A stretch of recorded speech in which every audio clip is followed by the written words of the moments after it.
بسم اللہ الرحمن الرحیم۔ ناول کا نام ہوس، قسط نمبر 3۔ وہی جگ جس کی کرچیاں پورے کمرے میں پھیلی پڑی تھیں اور چھوٹی زخمی ہو گئی، بتاؤ بھی کیسے ٹوٹا؟ ذیشان کا ہنوز کھڑا خاموش دیکھ کر نیلا چڑ کے بولی، وہ مجھے چکر آ رہے تھے، پانی پینے کے لیے جگ اٹھایا تو جگ گر پڑا، پھر میں چھت پہ کھلی ہوا میں چلا گیا، اسی لیے کرچیاں وہیں پڑی رہ گئی اور بیچاری چھوٹی زخمی ہو گئی۔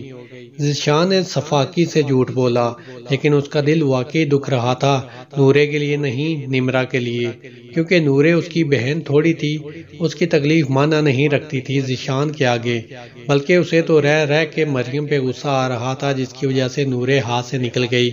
پریشان مت ہو ذیشان، 2-3 ہفتے میں ٹھیک ہو جائے گی چھوٹی، تم خود کو قصوروار مت سمجھو، کیونکہ ہر انسان کو اپنے حصے کی تکلیف جھیلنی پڑتی ہے۔ نائلہ تم تو سمجھدار ہو گئی ہو، واہ واہ۔ ذیشان نے بات مذاق میں اڑائی، ہمیشہ سے ہوں، چلو آ جاؤ چائے بنائیں۔ نہیں تم جاؤ، میں چھوٹی سے مل لوں۔ ذیشان نے کمرے کی طرف قدم بڑھا دیے۔ ڈاکٹر صاحب اس کو ہوش کیوں نہیں آ رہا؟ کیا ہوا میری بچی کو؟ صالحہ نے روتے ہوئے کہا۔ حوصلہ کرو صالح، ڈاکٹر صاحب کو چیک اپ کرنے دو اور دعا کرو سب خیر ہو، رافع صاحب نے آہستہ آواز میں بیوی کو سمجھایا۔ کب سے ایسی حالت ہے بچی کی؟ ڈاکٹر نے کرسی سنبھالتے ہوئے سوال کیا۔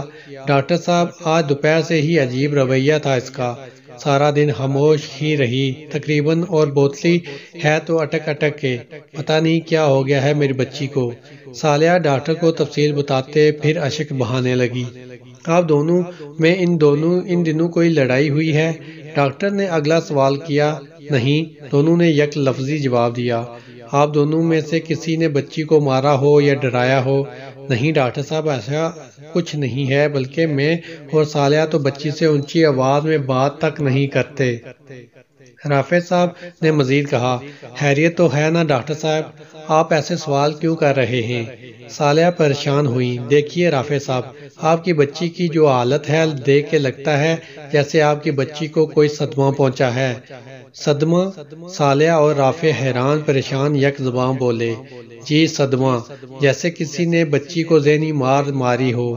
آپ کی بچی کا نروس بریک ڈاؤن بھی ہو سکتا تھا، لیکن خدا کا شکر کریں کہ اللہ نے بڑا کرم کیا ہے۔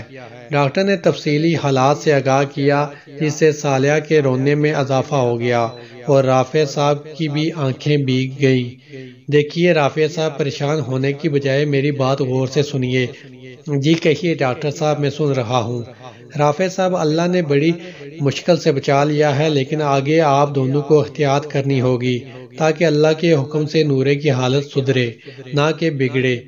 بچی کو جتنا ہو سکے شور شرابے سے دور رکھیں، ڈانٹنا تو کیا، اونچی آواز میں بات تک نہ کریں، اور جتنا ہو سکے بچی کو خوش رکھیں۔ اور ہاں، ابھی بچی کو نیند کے انجیکشن کے زیر اثر رکھا ہے، اس لیے پوری رات نہیں اٹھے گی۔ ایسے سٹریس کی حالت میں نیند کم ہی آتی ہے، اس لیے میں نے لو پوٹینسی کی نیند کی گولیاں لکھ دی ہیں۔ ڈاکٹر نے تمام تفصیل اور احتیاط دونوں میاں بیوی کو بتائی۔ بہت شکریہ ڈاکٹر صاحب۔ چلو صالحہ۔ رافع صاحب ڈاکٹر اور صالحہ سے ایک ساتھ مخاطب ہوئے اور دونوں نورے کو لے کر کمرے سے نکل گئے۔ رات کے تقریباً 11 بجے رافع اور صالحہ نورے کو لے کر گھر آئے۔ کیسی ہے میری بچی؟ نورے کو رافع کی گود میں دیکھ کر نگار بیگم دوڑی ہوئی آئیں۔ آرام سے اماں، سو رہی ہے نورے، ڈاکٹر نے کہا ہے شور شرابے سے دور رکھیں۔ رافع صاحب نے اماں کو ایک دم آہستہ آواز میں سمجھایا۔ اچھا اچھا، تم اس کو سلا دو اندر بیٹا۔ رافع صاحب، ہمارے کمرے میں سلائیے گا، میں اپنی بچی کو سینے سے لگا کے سلاؤں گی تو شاید اس کو آرام ملے۔ صالحہ نے روتے ہوئے کہا۔ اے بیٹا، رو کیوں رہی ہے؟ میرا دل گھبرا رہا ہے، بتا کیا ہوا ہے، کوئی خطرہ تو نہیں ہے نا؟ نگار بیگم کپ کپاتے وجود کے ساتھ زمین پر بیٹھ گئیں۔ اچھا رونا بند کرو، ٹھیک ہے سب، اماں کو بھی پریشان کر رہی ہو۔ رافع صاحب نے آہستہ آواز میں بیوی کو ڈانٹا اور قدم کمرے کی طرف بڑھا دیے۔ اماں اٹھیں، اندر چلیں، خیر ہے سب، اللہ کا شکر ہے۔ صالحہ نے اماں کو سہارا دے کر اٹھایا۔ کچھ دیر بعد رافع نورے کو سلا کے آئے تو اماں اور صالحہ گمسم سی بیٹھی تھیں۔ اماں مت پریشان ہو، ڈاکٹر کہہ رہا ہے اللہ نے بڑا کرم کیا ہے، مگر رافع بیٹا اچانک ہوا کیا ہے اس کو؟ اماں ڈاکٹر کہہ رہا تھا بچی کو صدمہ ہوا ہے۔ اب کے صالحہ نے کہا اے صدمہ کاہے کا صدمہ؟ اماں حقیقتاً حیران ہوئی۔ خدا جانے اماں میری آنکھوں کی ٹھنڈک میری نورے کس حیثیت سے گزر رہی ہے۔ اماں میرا دل کٹ رہا تھا ڈاکٹر کی باتیں سن کے۔ کمرے میں موجود تینوں فریق کی آنکھیں اشکبار ہو گئیں۔ تبھی رافع صاحب نے بات کا رخ موڑا۔ اچھا صالحہ، آج تم بیڈ پہ نورے اور بقیہ کے ساتھ سو جاؤ، میں اماں کے کمرے میں سو جاتا ہوں۔ صالحہ نے اس بات میں سر ہلایا۔ اور ہاں، کل فرد بھابی کے گھر نمرہ کا پتہ لینے جانا تو نورے کو ساتھ لے جانا۔ نمرہ سے کافی دوستی ہے نورے کی، دل بہل جائے گا دونوں کا۔ رافع صاحب نے بات جاری رکھتے ہوئے کہا تو اماں کی بیزار سی آواز آئی، کوئی ضرورت نہیں ہے نورے کے وہاں جانے کی، آج بھی جب سے انہی کے گھر سے آئی ہے میری بچی مرجھائی ہوئی ہے۔ اماں کی بات سنتے کہ صالحہ کا دماغ بھی جاگا، کیونکہ حقیقت ہی یہی تھی۔ لیکن اماں، رافع صاحب نے کچھ کہنا چاہا لیکن کچھ نہیں۔ رافع، میری نورے اب وہاں نہیں جائے گی۔ اماں نے حکم سنایا تو دونوں میاں بیوی خاموش رہے۔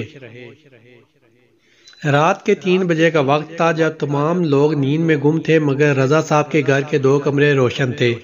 ایک کمرہ تھا ذیشان کا جو نفس کے ہاتھوں کٹ پتلی بنا ہوا تھا اور گناہ کے دلدل میں دنسا جا رہا تھا، اس بات سے بے خبر کہ بے شک اس وقت وہ ظاہری طور پر تنہا تھا۔ کوئی ذی روح ذیشان کے اس عمل کی گواہی دینے والا نہ تھا، جس کو نظر کا زنا کہا جاتا ہے، جو گناہ کبیرہ کے زمرے میں آتا ہے۔ بے شک کوئی نہیں تھا ذیشان کی اس کی گواہی دینے والا، مگر وہ رب تو ہے نا، وہ رب جو شارک سے بھی قریب بستا ہے، مگر گناہ کرنے والا اس بات کو جانتے بوجھتے نظر انداز کرتا ہے۔ گناہ کرنے والا گناہ کی لذت تو کر لے پاتا ہے، مگر صراط مستقیم کو گنوا دیتا ہے۔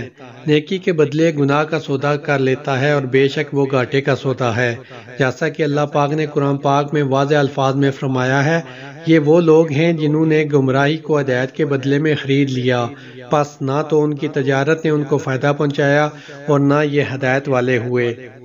رضا صاحب کے گھر میں ایک اور کمرہ بھی روشن تھا اور وہ تھا روحان کا۔ بظاہر تو دونوں بھائی ایک سے لگتے، مگر دونوں کے بید تو میرا رب جانتا ہے۔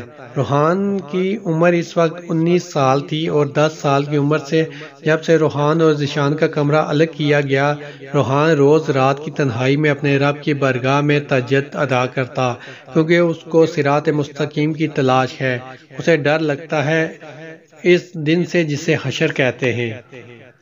سورۃ المومن میں اللہ تعالیٰ فرماتا ہے، وہ دن جب سب لوگ بے پردہ ہوں گے، بغیر لباس کے، بغیر کسی اوٹ کے سامنے کھڑے ہوں گے۔ حشر کے دن اللہ سے ان کی ہوئی کوئی بات نہ چھپی ہوگی۔